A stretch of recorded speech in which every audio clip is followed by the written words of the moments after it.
ஓம் சாய்ராம். என் அன்பு குழந்தையே, நாளை வெள்ளியில் உனக்கு மிகப்பெரிய அற்புதம், சூப்பரான அற்புதம் நடக்கப் போகுது.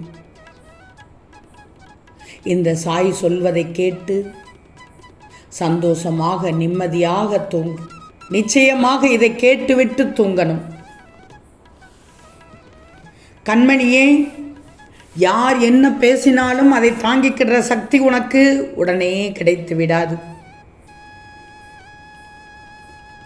அந்த விஷயத்திலிருந்து வெளியே வந்து அதை என்னென்ன நீ ஆராய்ந்து பார்க்கணும். தேவையானவற்றை, தேவையான வார்த்தையை கவனமாக பயன்படுத்தணும், நிதானமாக பயன்படுத்தணும். யாரையும் புண்படுத்தி விடக்கூடாது. உன்னுடைய சொல்லானது 4 பேருக்கு நல்லதை செஞ்சால் உன்னோட வாழ்க்கை நல்லதாக அமையும். அடுத்தவங்களுக்கு நீ செய்கிற உதவிதான் கடவுளுக்கு நீ செய்கிற பூஜை. உன்கிட்ட இல்லாததை கடவுள்கிட்ட கேட்கிறீங்க. இருக்கிறதை அடுத்தவங்களுக்கு கொடுக்கலாம்ல. எல்லோரும் அந்த மாதிரியான எண்ணத்துக்கு வந்துவிட்டால் அது எவ்வளவு நல்லா இருக்கும் தெரியுமா? நல்லது செய்கிறவங்களுக்கு மட்டும்தான் தெரியும் அதில் எவ்வளவு கிடைக்கிற சந்தோஷம் எவ்வளவு அளப்பெரியது என்று. என் மேல் நம்பிக்கை இருக்கிறது தானே? ஒன்று மட்டும் நல்லா தெரிஞ்சுக்கோ, நீ என்மேல் வச்சிருக்கிற நம்பிக்கை என்னைக்குமே இழந்து விடக்கூடாது. நம்பிக்கை இருந்தால் நான் யாரையும் கைவிடுவதில்லை, கைவிட்டதில்லை. எனக்காக நீ இருக்கிறாய் என்று எனக்கு தெரியும். நீ ஏன் தங்கமை தூங்காமல் அழுது கொண்டிருக்கிறாய்? உன் வாழ்க்கையை பற்றி கவலைப்பட தேவையே இல்லை. உனக்கு நான் நல்ல நல்ல நிகழ்வுகளை தெரிவித்து விடுவேன். என்னிடம் வைத்த கோரிக்கைகளை நிறைவேற்றி விடுவேன். உன் கண்களுக்கு திடீரென்று உன் கவனத்தை ஈர்க்கும் வகையில் என்னுடைய பதிவு உன் கண்ணுக்கு தெரிந்தால் நான் உன்னிடம் வந்துவிட்டேன், உனக்கானதை செய்ய தொடங்கிவிட்டேன் என்று நம்பு. அப்படியானால் நீ விரும்பிய விஷயங்கள் எல்லாம் ஒன்றன் பின் ஒன்றாக விரைவில் நான் உனக்கு நடத்தி வைக்கப் போகிறேன் என்றுதான் அர்த்தம்.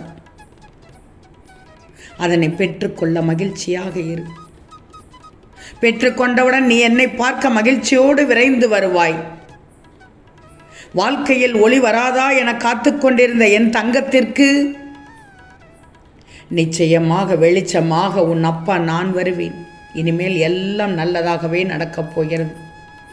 நாளை காலையில் மிகப்பெரிய அற்புதம் நிச்சயமாக நடக்கும். அப்போது தெரிந்து கொள்வாய், என் சாய் இருக்கிறார். என் சாய் சொன்ன சொல்லை தட்டமாட்டார், எனக்கென்று செய்வார். பதிவை பார்த்த வேளையில் எனக்கு அனைத்தும் நடந்து விட்டது என்று மற்றவர்களிடம் நீ பகிர்வாய். மற்றவர்களுக்காக மட்டும் வாழாதே. வாழ்க்கையில் நீ செல்லும் தூரம் எவ்வளவு என்றும் பார்க்காதே. நீ நேர்மறையாக நடந்து கொண்டால் அனைத்தும் உனக்கானதாக மாறிவிடும். ஆனால் ஒன்று தங்கமே, உனக்கு பக்குவத்தை ஏற்படுத்திய விஷயங்களில் உன் எண்ணங்களை வருங்காலத்தில் பயணிக்கிற பாதையில் நினைக்கின்ற பக்குவத்தில் நீ நிச்சயமாக செயல்படுவாய். எனக்கு தெரியும். என்னிடம் எப்படி வேண்டினாய்? சாயி, என் கஷ்டங்களை போக்கி சந்தோஷத்தை கொடுங்கள் என்றாய். ஒவ்வொருவருக்கும் ஒவ்வொரு பிரச்சனை. ஆனால் இந்த சாயியிடம் முழு மனதோடு, நம்பிக்கையோடு, பக்தியோடு வேண்டுதல் வைத்தால் நடக்காது என்று எதுவும் இல்லை. கவனமாக கேள் தங்கமே. இதோ நான் வந்துவிட்டேன். உன் கண்முன்னே தோன்றிக் கொண்டு இருப்பேன். இப்போது என்னை நினைத்தால் உன் கண்முன் நான் தோன்றுவேன். உன் எண்ணம் முழுவதும் என்மேல் இருந்தால் நிச்சயம் உன் கண்ணுக்கு நான் தெரிவேன். நான் சொல்வது அத்தனையும் உண்மை தங்கமே. நான் உன் கண்முன்னே நடமாடும் தெய்வம் என்று நினைச்சுக்கோ. யார் ஒருவர் என் திருவடிகளை சரணடைகிறார்களோ, என் பாதத்தில் அத்தனை சுமைகளையும் இறக்கி வைக்கிறார்களோ, அவர்களுடைய அத்தனை எண்ணங்களையும் நிறைவேற்றி தருவது தவிர எனக்கு வேறு என்ன வேலை இருக்கிறது? ஒரு சில விஷயங்களை ஏன் காலம் தாழ்த்தினேன் என்று தெரியுமா? உன்னுடைய வேண்டுதல் நிறைவேறும் காலம் அப்போது இல்லை. இனிமேல் பார், நாளை விடியலை எதிர்பார்த்து பார். நாளைய விடியலில் அதிர்ஷ்டத்துக்கு மேல் அதிர்ஷ்டமாக நல்ல நல்ல செய்தி தேடி வரப்போகிறது. ஆனந்தத்தில் துள்ளி குதிப்பாய். ஒரு விஷயத்தை நிறுத்தி வைத்திருக்கிறேன் என்றால் அதில் பல காரணங்கள் இருக்கும், பல அர்த்தங்கள் இருக்கும். அந்த நேரத்தில் உன்னிடம் உன் நினைவலைகளானது எதையோ எதிர்மறையாக நினைக்கும். அங்குதான் நான் சொல்கிறேன், எதிர்மறை எண்ணம் உன்னுடைய மனதில் வேரூன்றி விடக்கூடாது.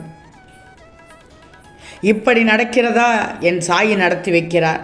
அப்படி நடக்கிறதா, என் சாயி நடத்தி வைக்கிறார். நல்லது நடந்தால் சந்தோஷப்பட்டுக்கொள். ஏதோ ஒரு விளைவாக கெட்டது நடந்துவிட்டால் அதற்கும் ஒரு காரணம் இருக்கும். அதற்கு அடுத்தது உனக்கானதாக இருக்கும். இங்கு அனைவருக்குமே பிரச்சனை என்று உதித்து கொண்டுதான் இருக்கும்.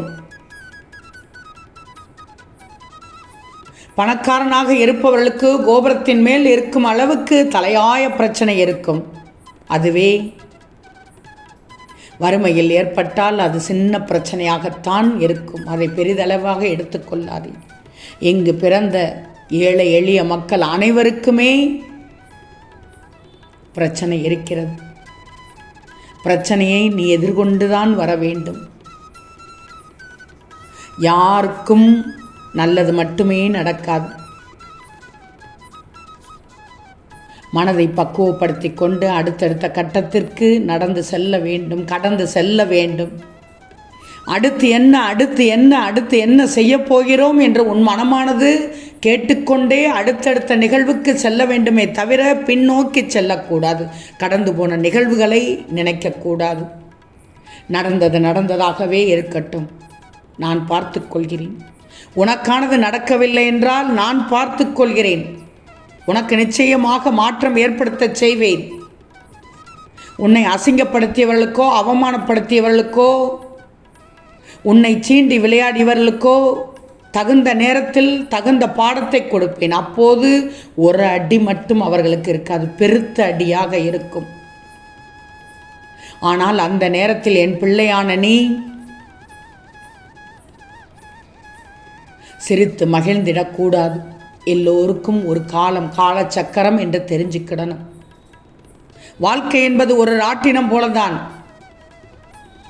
மேலேயும் கீழேயும் பக்கவாட்டிலும் சுற்றி கொண்டே இருக்கும். ஒவ்வொரு நிகழ்வுகளும் நடந்து கொண்டேதான் இருக்கும். காலச்சக்கரத்தை ஏற்றுக்கோ. வாழ்க்கை ஒரு வட்டம் என்பதை புரிஞ்சுக்கோ. ஒவ்வொரு நாளும் நீ இனிமையாகத்தான் கடந்து கொண்டே வரணும். நடப்பது சரி, அடுத்தடுத்து நடப்பதும் நமக்கு நன்மையாகத்தான் இருக்கும் என்று நம்பி உன் குடும்பத்தோடு சந்தோஷமாக வாழ்ந்துவிடு. நிச்சயமாக என் பிள்ளைக்கு நான் உற்ற துணையாக இருப்பேன். நாம் தங்கமே, நிச்சயம் நடக்கும். நல்லது நடக்கும். நல்லது மட்டுமே நடக்கும். அது நன்மையாகவே இருக்கும். ஓம் சாயிராம்.